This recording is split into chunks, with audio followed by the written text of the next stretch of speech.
Salut à tous, j'espère que vous allez tous très bien. On se retrouve pour un nouvel épisode d'Actu OM pour suivre le dernier jour du mercato. Beaucoup de mouvements annoncés du côté de Marseille en ce qui concerne les arrivées et les départs. On va parler de tout ça tout au long de cette vidéo. N'hésitez pas à nous suivre sur Twitter et Insta, les liens sont en description. Vous pouvez aussi vous abonner si vous voulez suivre toute l'actu de l'OM avec moi en activant la petite cloche pour recevoir les notifs à chaque sortie de vidéo. N'oubliez pas le petit pouce bleu si la vidéo vous a plu, de réagir dans les commentaires et aussi de rejoindre le Discord pour parler de l'OM entre passionnés. Deux petits points en mercato intéressants à voir en début de vidéo pour vous relayer un petit peu la situation. Je n'ai évidemment pas d'infos personnellement sur la vente, mais on va parler des dernières choses qu'on a entendues dans les médias. Alors si on en croit les informations de Ben Jacobs, journaliste sportif, qui indique que le PIF n'est pas impliqué et ne l'a jamais été. D'après cette source, les négociations sont à un stade précoce et aucun prix n'a été déterminé. Le prince Al-Walid bin Talal est impliqué d'après lui. McCourt demanderait un prix élevé mais ne pourra pas l'obtenir tant que le souci des droits télé n'est pas réglé selon cette source. À voir si les choses bougent dans les prochaines semaines ou mois, parce qu'un processus de vente, c'est toujours complexe à mettre en œuvre. Autre information qui est sortie ces dernières heures, la rumeur Luis Campos revient sur le devant de la scène. Eurosport indique que Campos est très sollicité à l'étranger. D'après eux, il n'est pas tout à fait intéressé par un retour en Ligue 1, sauf pour le projet d'un OM ambitieux. D'après Manu Longeon, Luis Campos a été aperçu à l'aéroport Marignane et à Marseille ce dimanche. Pas de conclusion particulière à tirer, il peut venir pour plein de raisons, mais c'est vrai que son nom a souvent été associé à l'OM dans le passé, et la rumeur revient toujours. Peut-être que ça aboutira à quelque chose en tandem peut-être avec Longoria,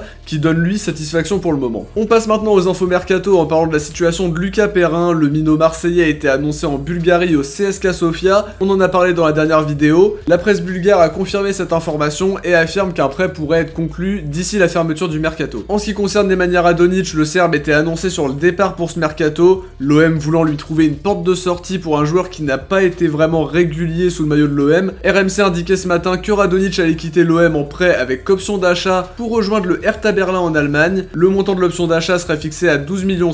L'opération pourrait être officialisée rapidement, elle ne l'est pas encore au moment où je tourne cette vidéo. Le dossier de Chalet Tatsar affole aussi un petit peu du côté de Marseille. Liverpool, qui cherche un central, tente le tout pour s'offrir le croate. D'après RMC, le joueur a été retenu par Pablo Longoria qui ne peut pas lui trouver un remplaçant en si peu de temps. L'offre refusée était de 23 millions d'euros a priori. Il se dit que l'OM aimerait en tirer 35 et que Liverpool pourrait proposer une somme un peu inférieure à 30 millions d'euros, mais pas sûr que le deal réussisse à se faire. Pour le successeur de Sanson, l'OM ciblait le croate Lovro Mayer. L'opération était coûteuse et difficile à réaliser dans les temps évidemment. Peut-être que l'OM y parviendra dans la soirée, peut-être pour avoir un profil plus offensif, mais sinon ils peuvent retenter le coup cet été. L'OM s'est donc plus ou moins retourné sur le dossier Olivier Ncham, pisté déjà du temps de Zubizarreta, en manque de temps de jeu au Celtic Glasgow. D'après RMC, le Celtic et l'OM ont trouvé un accord pour un prêt avec option d'achat. Le joueur va prendre l'avion puis passer sa visite médicale dans la foulée. D'après Loïc Tanzi, l'option d'achat s'élèverait à 5 millions d'euros, un recrutement peu coûteux qui lui peut se révéler payant. À ce prix-là, on risque pas grand-chose et on peut faire une belle plus-value si ça se passe bien. Voilà les amis, on arrive déjà à la fin de cette vidéo, j'espère qu'elle vous aura plu. Si c'est le cas, n'oubliez pas le petit pouce bleu, c'est important pour le référencement de la chaîne, et de nous faire vos retours en commentaire. Ciao, portez-vous bien et surtout allez l'OM.